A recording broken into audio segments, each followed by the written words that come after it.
Right. Welcome to the afternoon session. So in the afternoon, we have the first part of the afternoon. We're going to be talking about diffusion models for solving a wide variety of tasks in PDEs, forward inverse problems, and a few other things that Tony will talk about.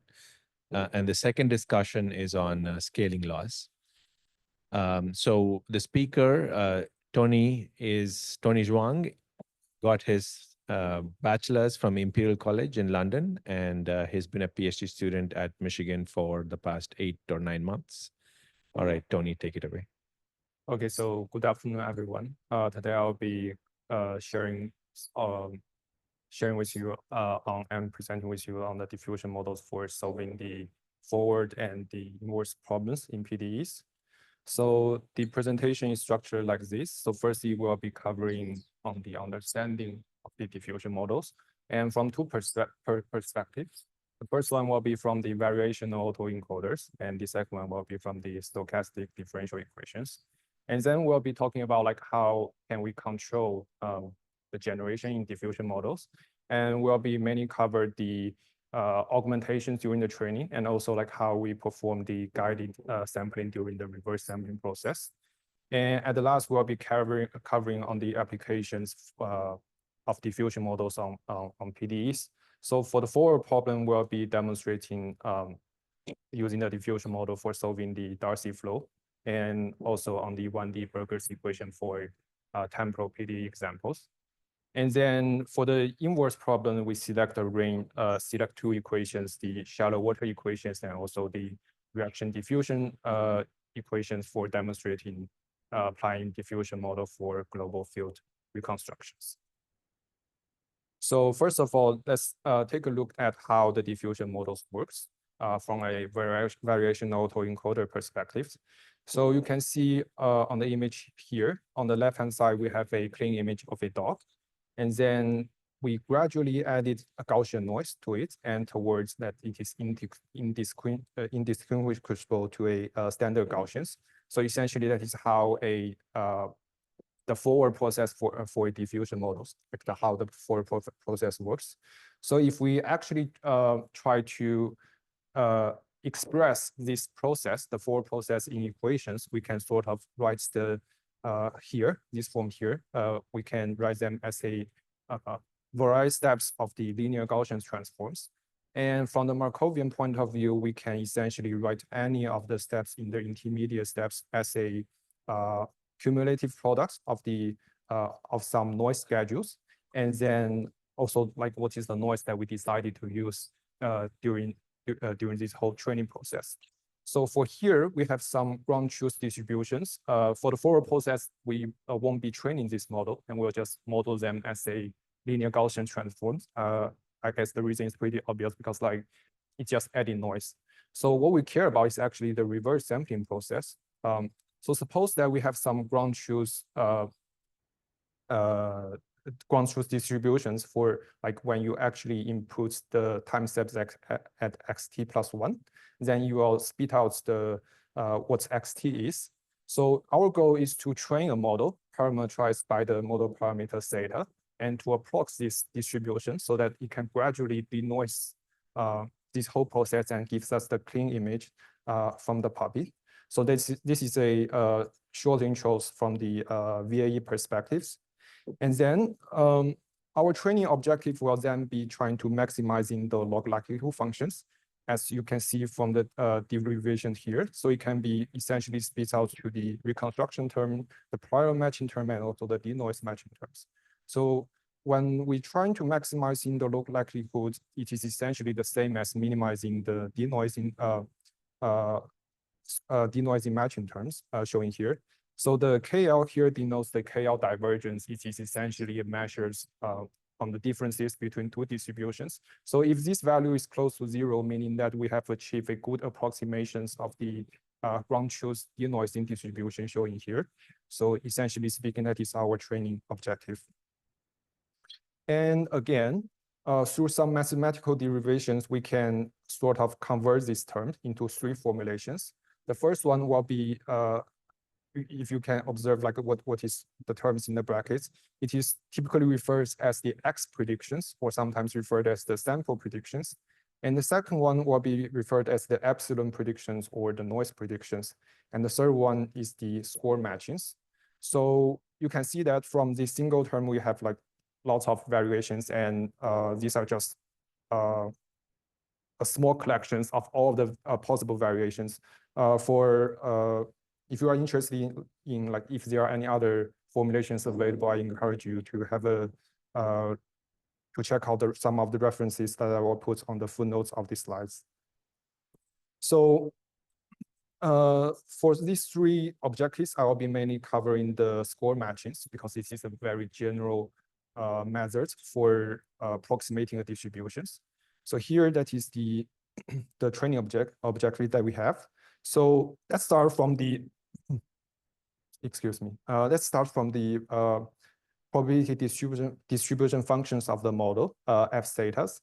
So essentially speaking, we can express the outputs or the distribution of this model as this term here, with Z theta being normalizing constants. Usually computing these normalizing constants is intractable. Therefore, people have spent a lot of time research on like how can we circumvent these computations. So for given data sets, with a given data set for some observations xi, we want to maximize in the log likelihood like this. And then the score is defined as the taking the x derivative with respect to the log likelihood. And so in this derivation shown here, you can see that when we are actually taking the derivative with respect to x, the normalizing constants will be canceled out in this simple mathematical manipulations. So therefore, we don't have to worry about computing the normalizing constants. However, we have one last problem, like we don't know what is the actual distributions of the data. I mean, if we actually know the distribution of the data, then we don't have to try to approximate it. So in some prior works, some mathematician has shown that these two formulations are actually equivalent. So therefore, we can be computing these gradients with respect to the score functions. And then through this computation, it is typically done through the Monte Carlo method for sampling some data from these data distributions. And then we can then compute the training objective shown here. So I'll pause here for if there's any pending questions. So I guess not. So yeah, if there are any questions on the setup, you can.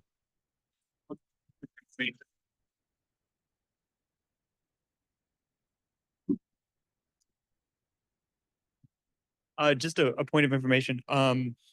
Those three different formulations of the WAS function that you showed, are you're only training on one at a time, right? Or is it? Am I understanding that correctly? Yeah, they're like mathematically they are the same, but like perhaps they can bring you like different training dynamics. So people are typically these days, I think the most commonly used was the epsilon predictions or the noise predictions. But like I think more people are shifting to the score matching because it is a very it has a good training dynamics, and also it is a like mathematically it is sound. Under certain assumptions, all three can be proved to be exactly the same. Okay.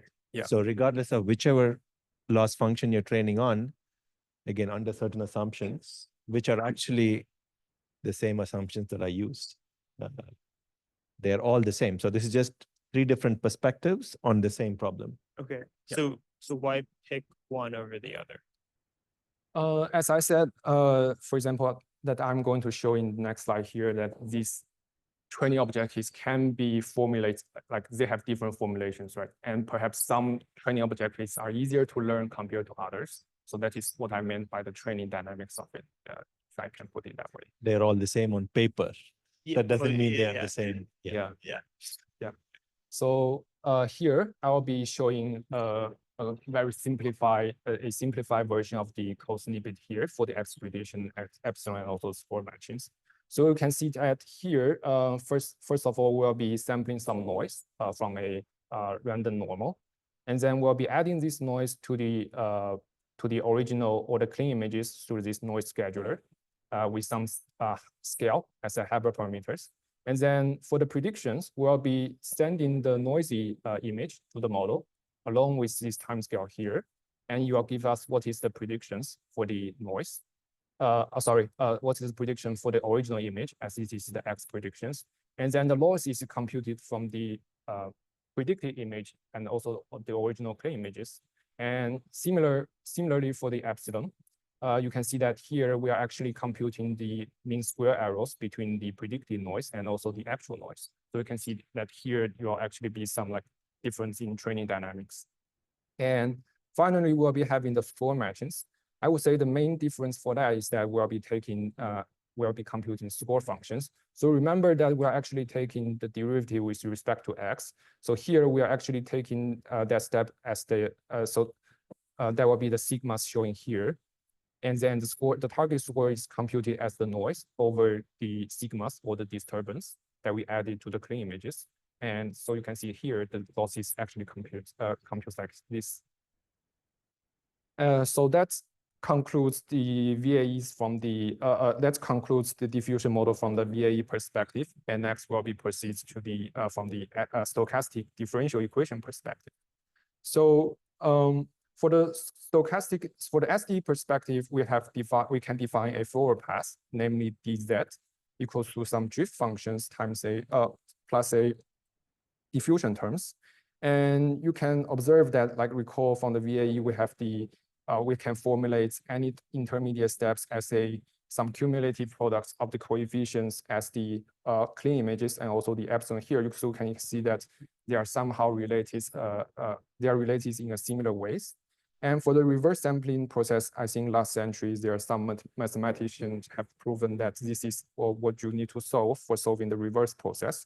And then lately in Song's paper, he proposed to solve the probability for ODE. So the main difference will be that there is no diffusion terms for solving the reverse process.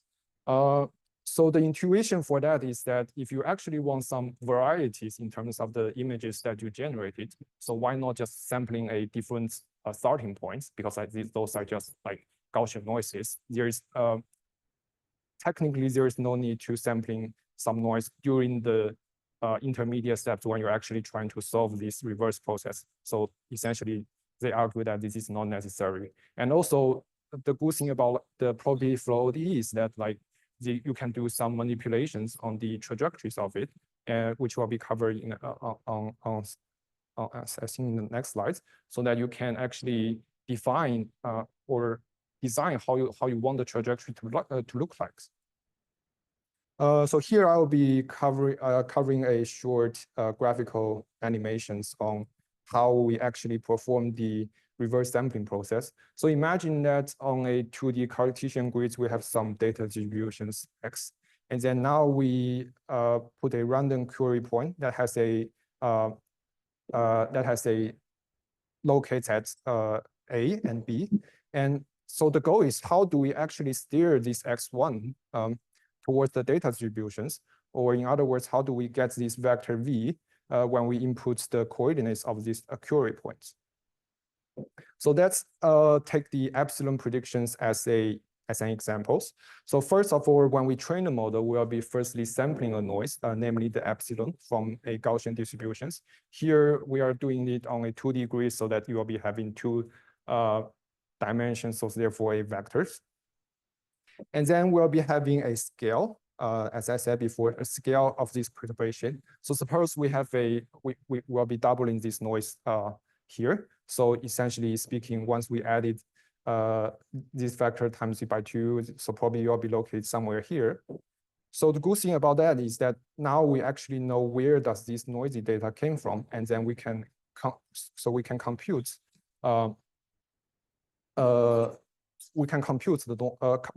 noise here. So for some random model, so we initialize the parameter, say randomly, and then we will be inputting the coordinates at these noisy data points, and also the time scale here. and probably the model will be spitting out some random vectors like this. And then we'll be calculating the mean square errors between these two vectors, and then use that to backpropagate the model. Once we update the model parameters and repeat this process, then probably you will be spitting out a close enough vectors towards the actual noise. So great. So how we actually perform the reverse sampling process after we have trained the models. So again, consider we have a point locating here. We'll be taking, so the model will be taking the input of these coordinates and then also the time scale here. So probably like at the start of the inverse sampling process, we'll just designate this t to be, say, t equals to 1. And then the model spit out this vector. And we know that this is a noise. So if we're actually trying to denoise it, we'll be taking this, taking the negative of it. And then, so graphically, you will be in a reverse direction, right? So then we'll be like taking the summations of the original coordinate with these vectors, and then wait, we are now one step closer to the data distributions. So essentially, this is a short demos on how we actually perform this sort of sampling, reverse sampling process once we have trained the models. So is there any questions about the animations? Oh, by the way, there's a animation showing prepared by Song in his blog as well. So is there any questions? Okay.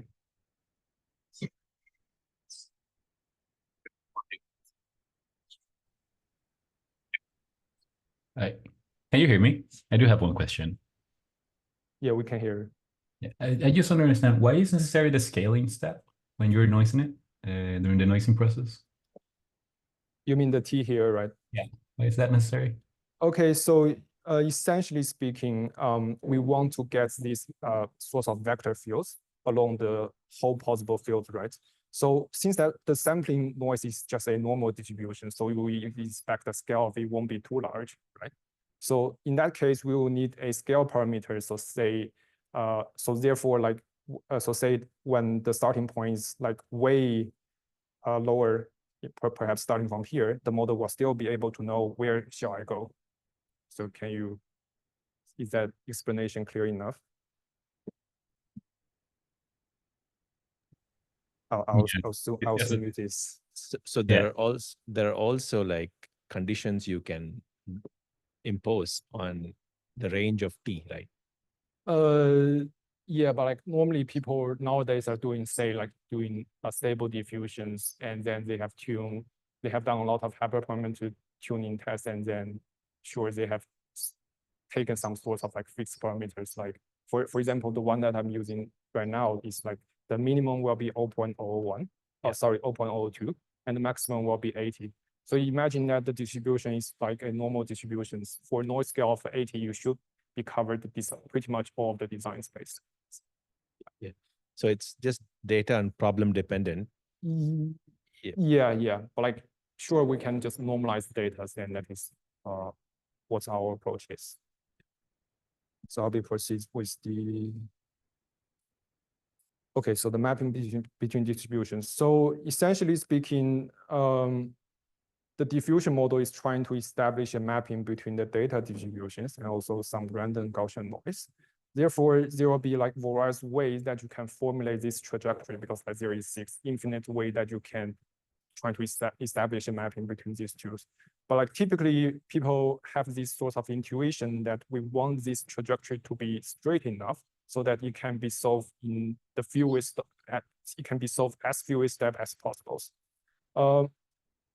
Because like, you know, the image generation, because I believe that you have heard about like the image when the diffusion model first come out, the actual computations that it took for generating a image is like quite computationally extensive. But like now people, perhaps you have heard about in the community, there are some methods that can generate an image in a single step. So how do they actually do that? So that is sort of like through the, say, first of all, by straighten the flow trajectories, and then they have some sorts of techniques called the distillations or the reflows, meaning that once firstly I will train the diffusion models, and then I have found some mapping between say these two scattered points here, and then I will instead of sampling through my original data distributions, I will be sampling on the samples that I generated in the first steps, and then train the model again. So that is what they call the reflows. So if you repeat these sorts of steps, you'll find that the flow trajectories will be more and more straightened. And then finally, perhaps you can just solve these ODEs in a single Euler steps. So that is the intuition behind how should we design the trajectories. And another very popular framework is called the EDM. And it is a special case of the variance exploding formulations. And also from the figure showing here, you can observe that. So this is the EDM trajectory. It is pretty straightened compared to the original variance exploding, and also the variance preserving, and also the variance exploding ODEs. So here I'll be covering the on the second part on the theory for the conditional generations. So with access to some partial measurements of the fields at the clean images, and that omega x and omega hat x denote some observed and unobserved regions. So Stone proves that in his appendix I shows that the score functions can. Tony, maybe before you jump here, right? So can you go back to the previous slide? This. Yeah. So can you walk me through the intuition for how this rectified flow works? I didn't work on this because I work on EDM, so I will try to explain from my perspective. So my perspective is that, so firstly, the flow trajectory between these two will be curved in some way, because perhaps during some intermediate steps, the models are not quite sure about where to step or where to steer. And then, this is the first model that you train. So once you have got these models, you can then put some random query points to it, right? And then after these query points, it will guide you to some designated areas. And then through this, so instead of training with the original data distributions, we are now training with the new data generated. So these data are originally computed from a probably slightly curved trajectories, but now they are completely straightened. And so when you're actually trying to do this sort of the reflows, you will help the model to straighten the trajectories. So EDM. So if you look at the equation, right, for the reflow, rectified flow, right, it's basically doing a sort of weighted average, right, with sort of T being the weight, right? Yeah. So I'm trying to sort of get a sense for how that helps you. That if you look at that image, right, what it's doing is it's able to sort of collapse these things, right, into certain noise points, right? Yeah. Also another thing, because these are just some. Is it just? Could I just think of it as basically, it might be just sort of helping it closer towards those points, or how? So if you actually observe this trajectory here, if we take the time derivative, you'll find that the x0 will be a leftover term when we actually calculate the dz dt, right? So in their paper, they actually have some techniques that is proposed to causalize this approach, because during the reverse sampling process, we won't be able to know what this x naught is, right? So they will come up with some approximations of this x naught, because if you actually know what x naught is, then there's no point doing the reverse sampling. So I might be wrong because I didn't work directly on the reflow. I think that there are some techniques during the reflow that they impose to actually try to approximate these x naughts showing here, because then you will be kind of like a guided sampling, I would say. Yeah, I think that example that you're showing is probably one where there is an analytical solution, and are they showing that it straightens the trajectories? Yeah. Yeah, I think so. They are like different, they have generated different sets of Gaussian distributions and trying to establish a mapping between them. Yeah, my guess is that for that simple example, they're showing that trajectories become straight, and they're using that insight to guide the others. So Yeah, that's Good possible. Like for more information, I encourage you to read about Leo's blogs on the rectified flow and reflow. I think they are scholars from. In general, you may not expect that that should give you straightened trajectories for all, all X naughts, right? Yeah, I believe they have done some works on the approximations. So I mean, for more details, you can refer to the Leo's blogs on the rectified flow and reflow. yeah, we are speculating, but it's the insight, because I mean, we spend a lot of time trying to flatten the latent space of a VAE using 25 different things. And it never really worked, but for simple type problems, it does show some evidence. So I think it's a heuristic, but yeah, we should look at it. So continue. I'll probably just repeat. So essentially, Zhuang proves that the score functions, when you provide the conditioning at the for the clean images, is essentially the same for all of the intermediate steps. So that is how what he proves in the appendix I in the paper. And so starting from this, people have then tried to do some mathematical manipulations on the score functions. So you can see that this is the score functions when we can provide a condition, and through some mathematical manipulation, it can be it can be changed into two terms. So the first term will be the unconditional one, and the second term, that is what people referred as a classifier. And typically, this is a separate models, and this had to be trained again once after you have trained the unconditional models. So people have found this process like too cumbersome, and is there any measure that we means that we can take to circumvent this? So yeah, essentially, people found that like if we actually find a way to provide conditioning information to diffusion models, the diffusion model can also learn to generate the correct images based on these conditioning informations. And this technique is often referred as the inpainting or imputations in the image generation community. And then I think in the next slide, I'll be having a short demo on how this is actually performed. So imagine that we have two data distributions, distribution 1 colored in black, and also distribution 2 colored in red. And we have this score matching objective.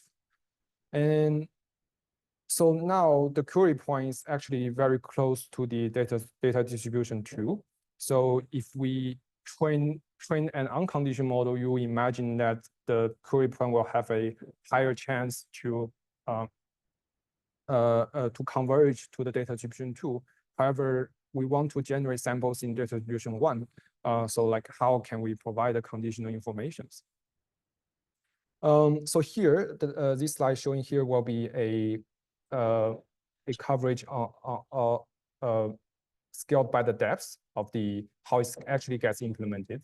So here I'm showing the functional call. Essentially, that is how you compute the loss. So on the model level, we have a embedding for the noise parameters. So you remember that the previous question asked about like why we need these scale parameters. So we have also we have an embedding for that. And when a class label here, for example, like label 1 and label 2, when a class label is provided, we'll be have a class embedding for that. And then we'll be adding this embedding to the time embedding as well. And then at the block level, at like when the UNet block gets called, this is how this embedding is implemented on the hidden states or like the MLP layers for the UNet. So you can see that although like the name of it is T embedding, but it actually it actually gets called like this. So this is so when a class labels is provided, like this information is so contains in this time embeddings. So a not very rigorous interpretations of this is that, so say I try to flatten this and view it on a new axis, and then I introduce a new axis called it axis 3. And then for the data distribution 2, you'll be having a higher or a higher positions on the axis 3. And for the data distribution 1, we'll be having a lower scales on axis 3. And if we then view it on another way, like this, so this, so you can see that we are actually perform some augmentations on the inputs or the query points or the coordinates of the query points. So probably you can interpret this process as this. So for the upper half, the vectors will be pointing left, and for the lower half, the vectors will be pointing right. Therefore, it guarantees you, like, no matter where you start in this design space, you'll be eventually you will be converged to the correct data distribution when you augment the input this way. So this is not a very rigorous interpretation, but I think it is, I guess it is a bit clear. So I think this is the, yeah. So I think this is till here, I think the theory parts end. And is there any questions on how the condition is actually get implemented? I assume no. So now here comes to apply, like how we can actually apply this sort of series for generating the on PDEs. So here, this is our prior works using the control net like structures for imposing this condition. So essentially, control net works in a way that you will, once the unconditional model is trained, we all need to train the separate condition control net that you will augment the inputs and outputs for each decoder blocks. And so this is how it actually implements the condition. And for the Darcy flow problem, we'll be having a coefficient field and also a pressure field. The coefficient field is also referred as the permeability field, and it gets generated with this generative parameters S. So if we provide this S as the conditional input to the control net, we can train a models that will take the input from these generative parameters, and then you will generate the correct corresponding pressure field and also the permeability field as well from this conditional from these generative parameters. So it can be sort of think of it as a doing a forward problem, because we then establish a mapping between the conditional conditioning these generative parameters and then to the corresponding permeability and pressure distributions. So the drawback of this is that like there will be like higher computation costs compared to other, say, autoregressive models. And then and also we'll be having another technique called the guided sampling. So how it works is that like through these red lines showing here, I think this is the first one it gets proposed. So essentially speaking, if there are some like underlying dynamics and in the latent space, so probably you can use a decoder to map the latent space back to the physical space.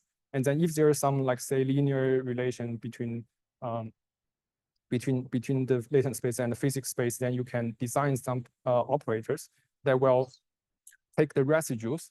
You will compute the residues for the latents, and then you can essentially interpret it as doing a Newton step. That doesn't need to be linear, right? Yeah, it doesn't have to be linear, but like this is how it gets implemented. Yeah, it doesn't have to be linear. Yeah, it can be any relation. It can be any PDE for that matter. Yeah. So this is one way of doing it, and I think our prior work we are actually essentially doing a Newton step when doing the reverse sampling process, and this is referred as the physical consistency steps. And also there are some recent works on the guided diffusions for PDE as well. If you're interested, you can check on the reference. So they are doing the observation loss and also the PDE loss as well.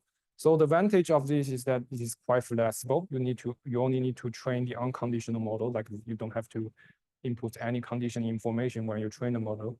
And then, for example, for our prior work, you can also reduce the physical residues of the generated fields. However, the drawback is that like you will not performing all these steps will not necessarily reduce the L2 loss. And also for the temporal PDEs, it is very hard to evaluate the exact residues. And you will require some post-hoc hyperparameters tuning for the parameters that you see here, like the epsilon, the zeta, etc. So another way of doing it is the classifier guidance free that I introduced in the series slides. So and we are demonstrating this on a 1D Burgers equations. So how do we solve this for a problem? So imagine that we treat the temporal axis as a same axis as the spatial axis. Then we can cheat a bit and treat this 1D solution profile as a 2D image, and then we can use this, and then we can just input this to the diffusion models. And now the conditional informations will then be the initial conditions for the velocity profile at the start of the simulations, right? And then using this conditional information, diffusion models can spit out the corresponding solution profile. So this is analogous to solving the initial value problems. So one advantage of that is that you can see, since all of these snapshots are generated simultaneously, there won't be any error caused by the the error propagations, and you can essentially I mean that these propagation errors will actually be introduced if you're actually using the final solution profile to do the on-road predictions, right? So if you treat the last snapshots as the input or as the conditional input to the diffusion model, then in that case, you will generate or you will introduce the time propagation errors.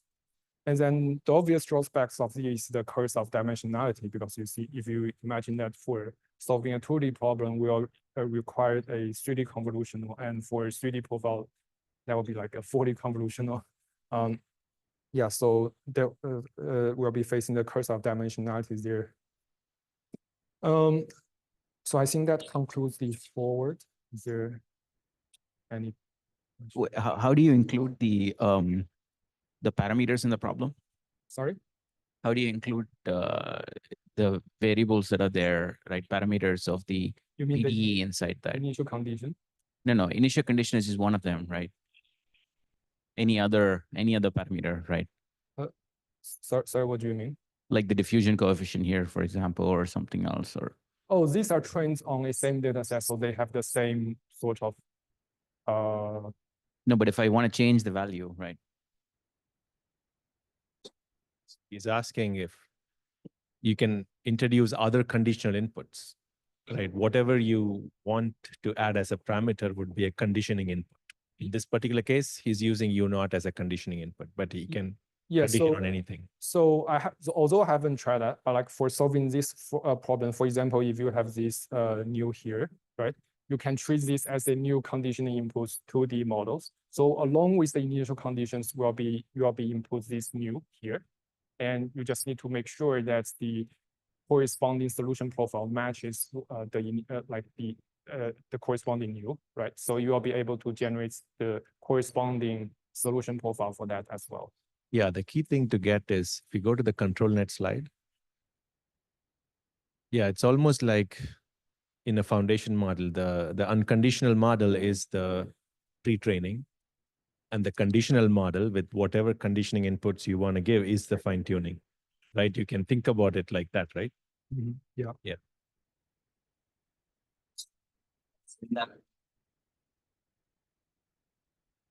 Yeah, so in that sense, right, I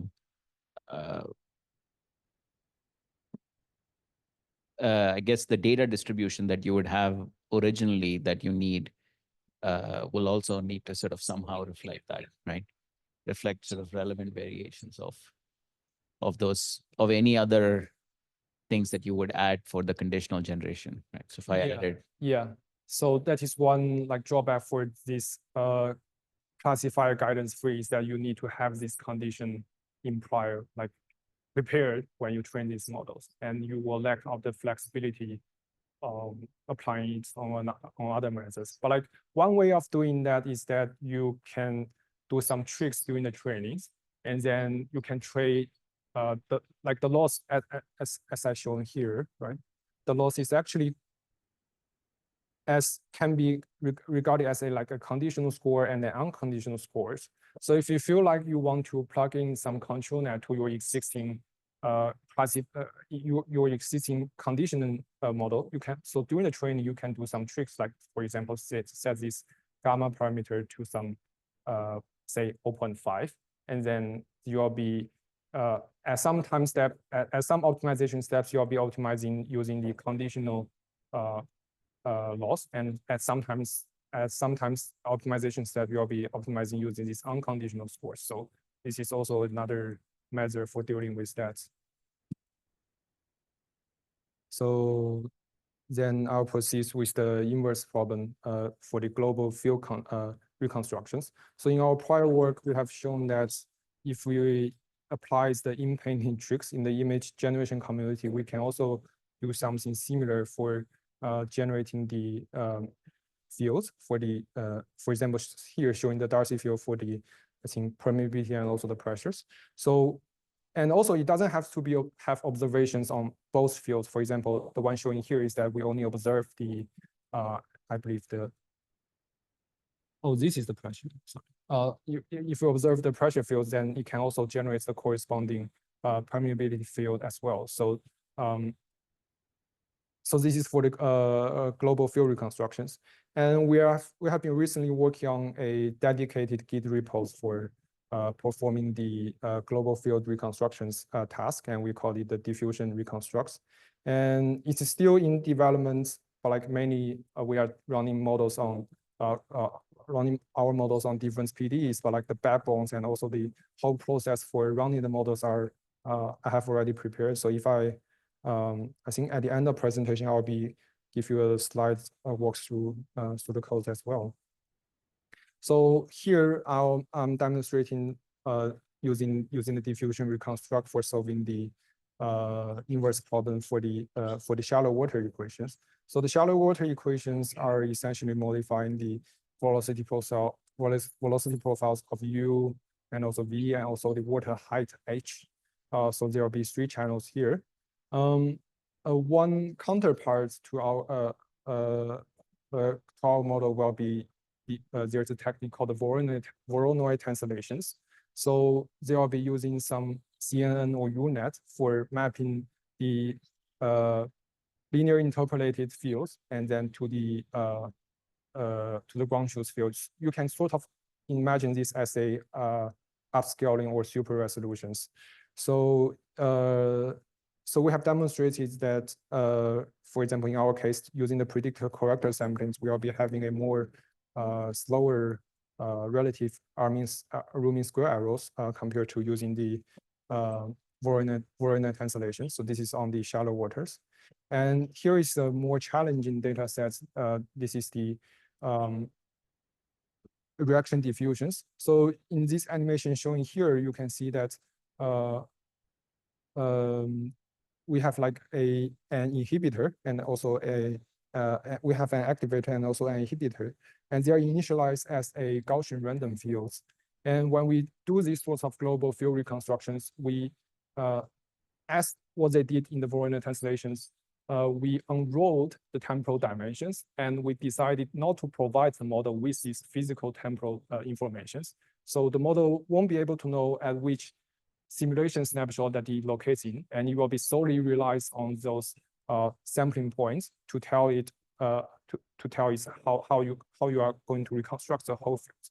So all the results that we demonstrate here are reconstructed with 2% of known measurements. So and so here the image that I'm demonstrating here is like this one is close to the start of the simulations, and you will be more random and the model will be having more uncertainty. You can observe from the standard deviations of the ensemble generated. The model will be having more uncertainty at the start of the simulations and will be having lower uncertainty at the end of the generations. And also and here I think the image showing here is the result of a single trajectories.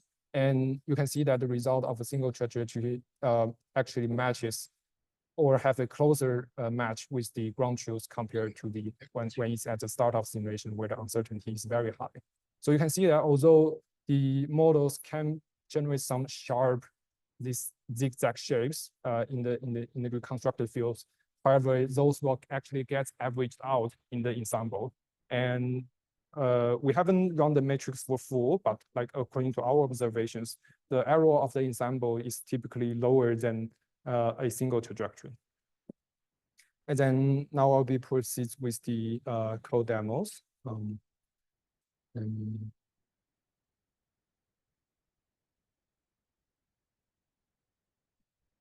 So the Git repo is here, like this is still in preparations. And the demo that I'll be showing right now is like actually will be running on the server because the data and the model weights are loaded on servers and not in. Do you want to give people a minute to, why don't you copy and paste the okay. the thing on In the chat or chat, something? okay. What? No, they won't be able to run it, I don't think, at this point, but at least they'll be able to parse through it while he's showing it. Sometimes that's useful. Okay, so the repository is based on the Hugging Face diffusers. So it will be like more convenient to use. So here that I'm showing like how the code will be running on the servers. So first it will be instantiate model from the configs file, and the breakdowns of the configs like this. So for the UNet, we'll be having a typical UNet structures.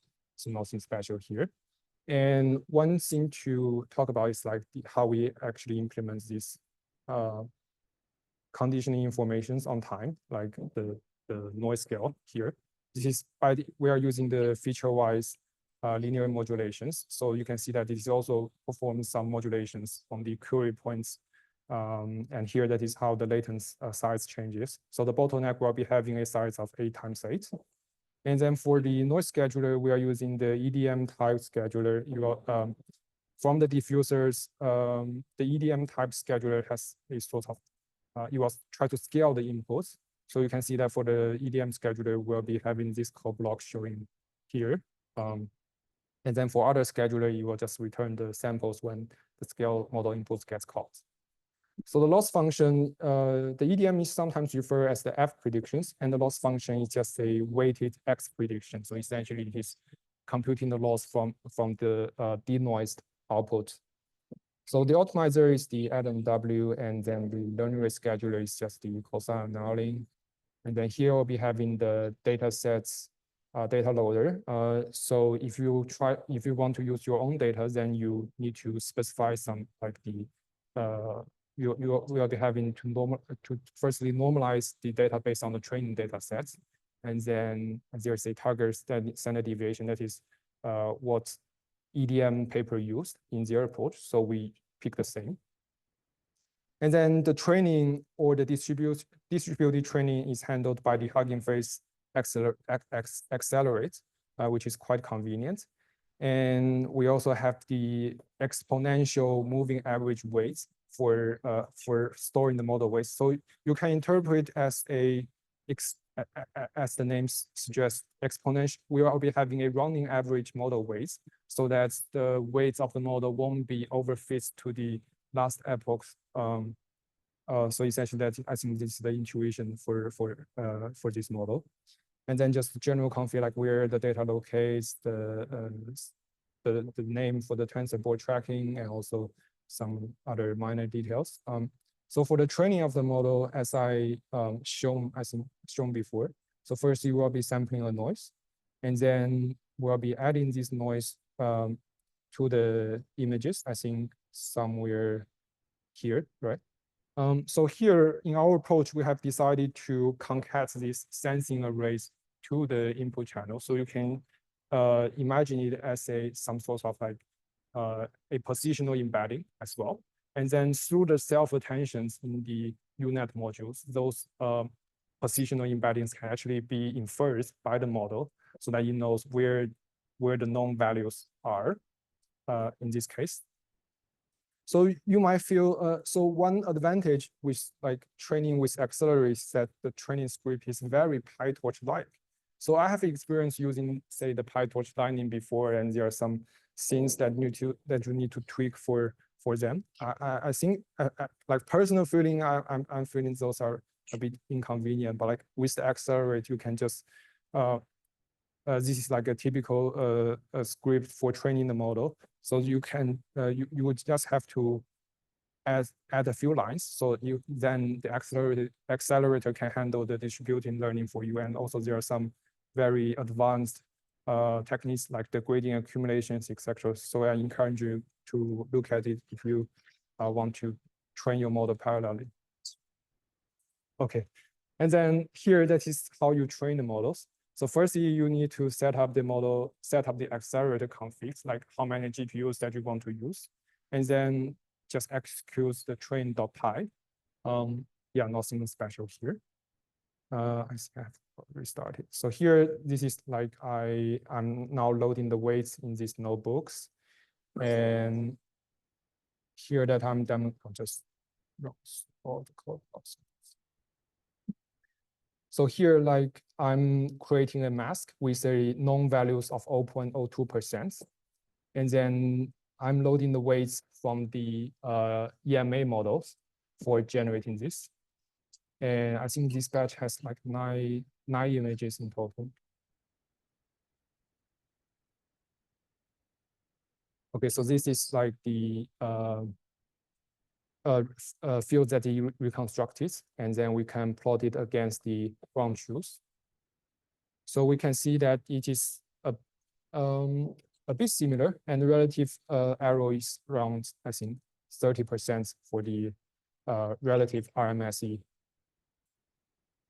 And then we'll be having, I'll be demonstrating like what a single call to the model looks like. Just a question here.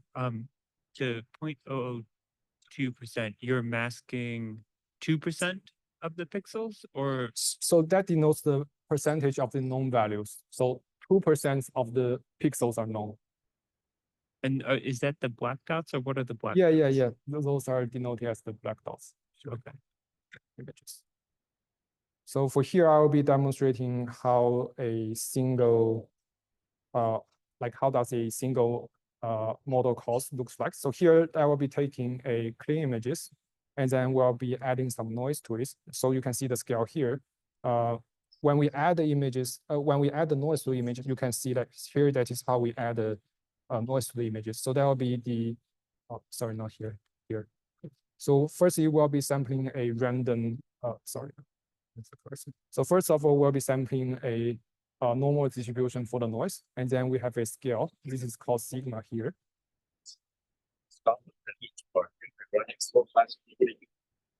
Yeah, because like this is already, like I think I've got like only 7 minutes left. So oh, to 3. Oh, all right, my mistake. Yeah. Okay. Yeah. All right, all right. I'll slow down a bit. So I think like, is there any questions till here? Like how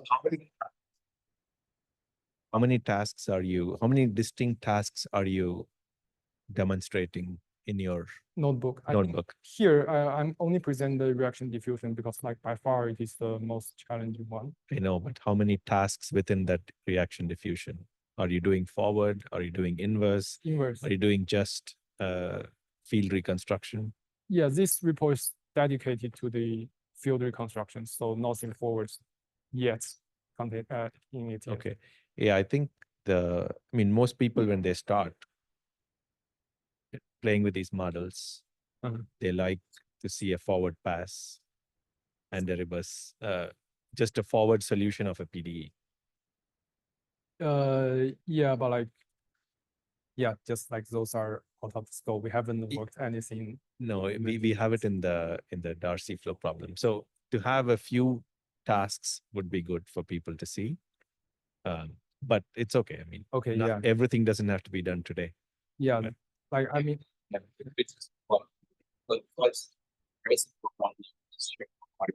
And then show inverse, right? And then, then reconstruction, right? Then it'll be sort of clear to sort of, understand what are the elements there. yeah. So for addressing that questions, so one of the problem with that is that sure I can No, we have all of those in the for the Darcy flow in the CocoGen paper. Yeah, but you need to, like, for the Darcy flow, we use the generative parameters, right? Yeah. And for the global field reconstruction, like from the problem setup. So for example, sometimes people may be interested in, like, here that is the measurements that I'm No, having no, here. everything is of interest. I think the point here is it would be good to have multiple tasks demonstrated, but I'm not saying you should do all Yeah. of that today. Okay, yeah. So yeah. just whatever is in the CocoGen paper, we can clean up the code. I mean, it's already Yeah, okay, okay. it's already public, but it can be cleaned up. Yeah, yeah. So yeah, for here, this diffusion model are trained dedicated for the field reconstructions. And yeah, I'll take notes on that. So is there any other questions? Okay, I'll just assume. So here, you can see. So there is a question. There is a question. I'll check the chat.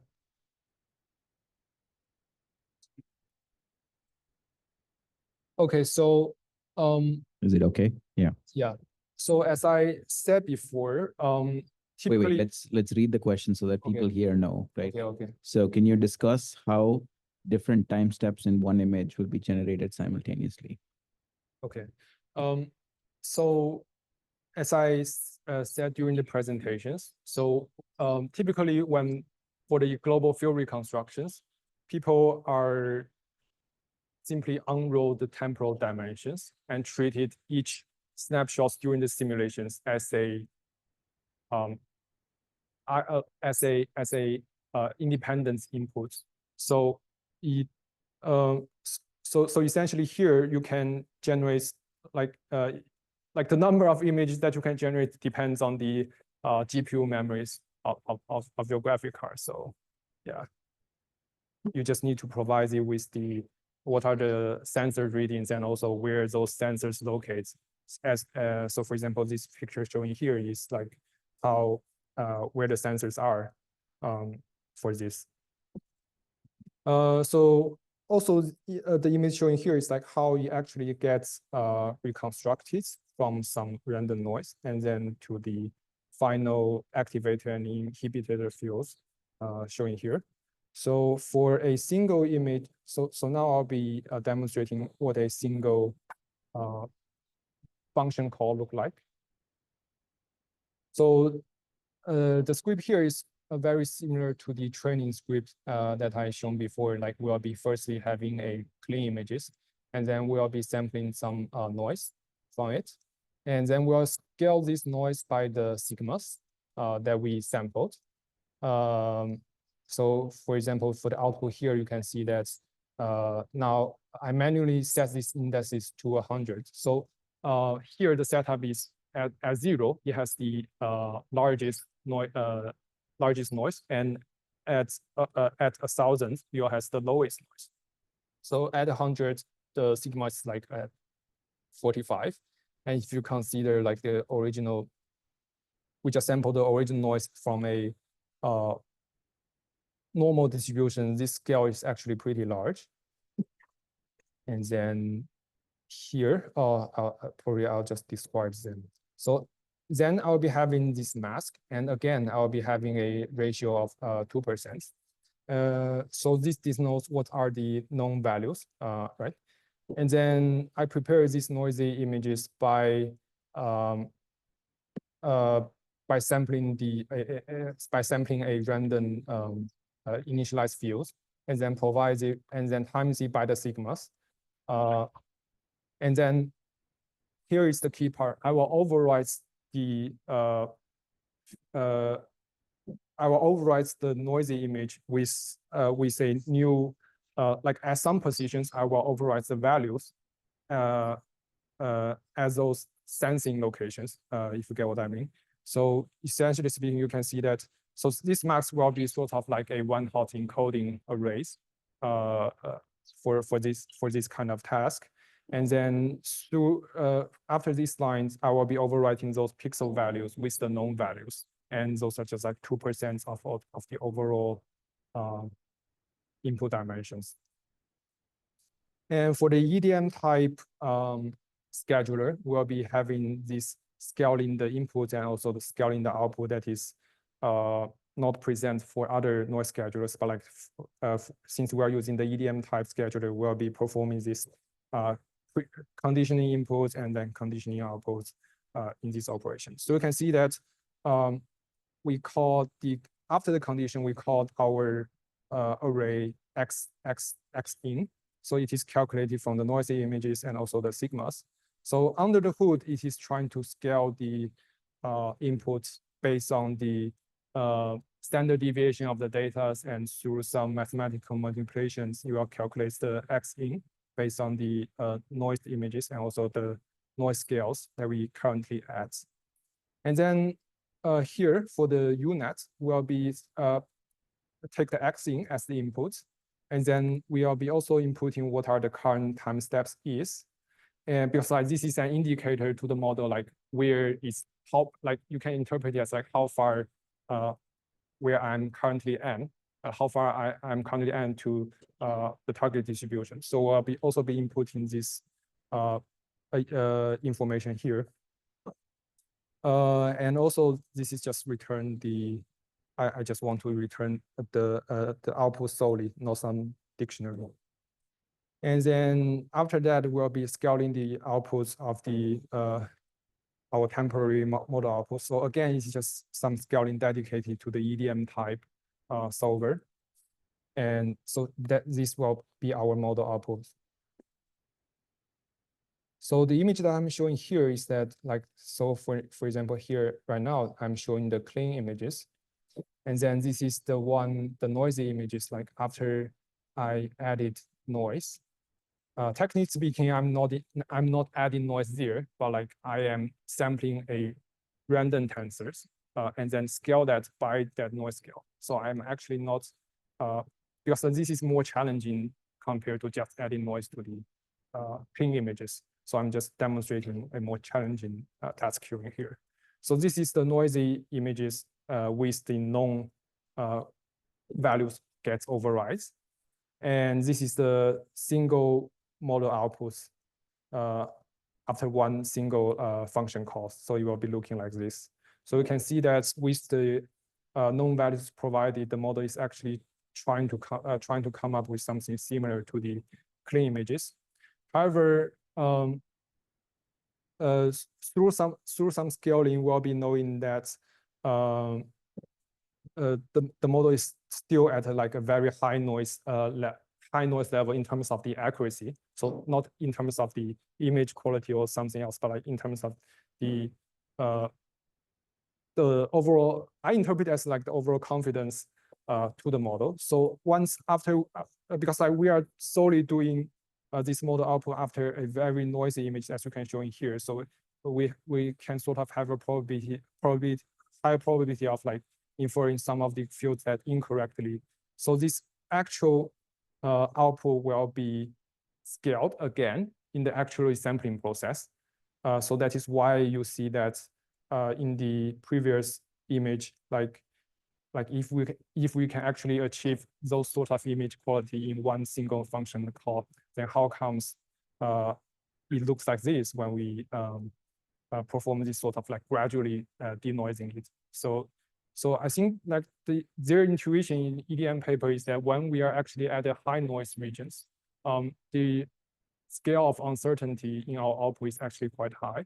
So we want to, so they have designed these sorts of residue connections that will connect the noisy images and also the actual model outputs. So you can see that you are only gradually denoising it instead of arriving the final solutions in one single Euler step. But as you can see here, I'm actually demonstrating that generating something in one single Euler step is actually possible. So you can see that is the benefit that it brought if we straighten the trajectories. So I think I have explained this part clear enough. And also we have another sampler that gets implemented from the EDM paper that is called the predictor corrector. reverse sampling process. So under the hood, you are actually doing a corrector steps instead of using the multi-step methods that gets implemented in the diffusers. So in our trial experiments, we found that the predictor corrector is actually more robust compared to the multi-step implemented in the diffusers library. So here we can have a look at the image quality as well. So they are actually quite similar. So since we haven't run the full metrics on that, because like the data set is actually quite large and our computational resource, well, at least for mine, is a bit limited. So I haven't run the full metrics on these data sets for now.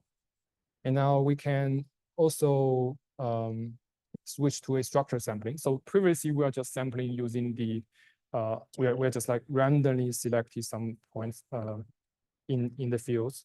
And now we since that we are comparing to the like the bilinear interpolations, we can also these are also the some utilities functions for generating the corresponding linear interpolated fields, and those are used for training the Voronoi translations units.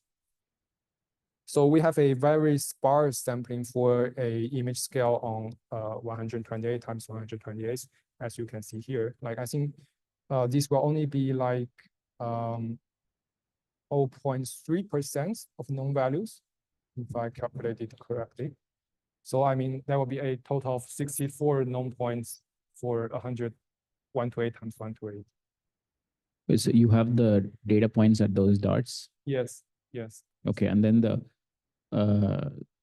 Voronoi tessellation. So at those in those entire domains, it just takes that same value. So these are just some utility functions for demonstrating how the Voronoi translation is performed. So essentially, you will use the nearest method for doing this. Yeah. So I understand the Voronoi tessellation, right? So the dots are there, and then the Voronoi tessellation takes your domain, right, and breaks it up into these regions. Yes. And then in that region, are you just taking the value in that entire region to be for that dot, or you're doing the linear interpolation even in that domain? For the diffusion model, I'm not only taking the sensing array or the one-hot encoded sensing array and also those known values. But for the Voronoi translation, they will take the whole field instead of the points. So like they are just separate. These are just demonstrate like how the Voronoi translations looks like. So for the Voronoi translations unit, the inputs will be 2 channels looking like this, and then the target output will be the. It's okay. I mean, since this is just a comparison technique, you don't have to go through this. I mean, I had asked to not just present diffusion models, but always have an accompanying example of an alternative technique that people use. So you can, so you don't have to go through that. So again, like with this very sparse sampling, will be running. It's okay. It's okay. You don't need to go through that part. Oh, unless you. I think like at the end, I will be having a demo on the ensemble. So okay. Yeah. So we on this very sparse data. So you can see that with like these very sparse samplings for single trajectories, it is very hard for the diffusion model to recover the ground truth. So to combat that, we can also run the ensemble sampling. Here I set the ensemble size to 25. So meaning that I will be running 25 trajectories and calculates. And here this sample is an ensemble of these 25 trajectories. And then I can calculate the mean and estimates the standard deviations with the diffusion models. So that is also another benefit that we can exploit for the diffusion model, is that essentially it is establishing a trajectory between the Gaussian noise and also the target data distribution. So therefore, we can estimate what is the mean and the standard deviations when we perform the global field reconstructions. So as you can see here, for the I think here the first row is the ensembles, the ensemble mean. The first row is the ensemble mean. The second row is the standard deviations of the ensembles. And then the third row is the ground truth. So yeah, I mean, just by visual inspection, you can see that like the mean calculated by the ensemble is more accurate in this case compared to a single trajectory showing here. So that is also one of the advantage for using diffusion model for performing global reconstructions. Yeah, I think that is the end of it for the code run through.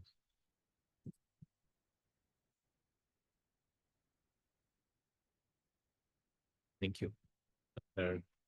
Questions? I think he went through a lot of material, but if you follow the paper and the steps, it should be fairly straightforward. But if there are any clarification questions needed.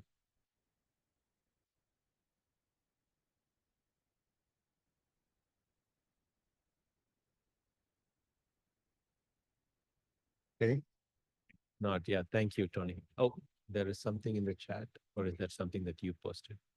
No, I don't think there is any. Okay. All right. Thank you again.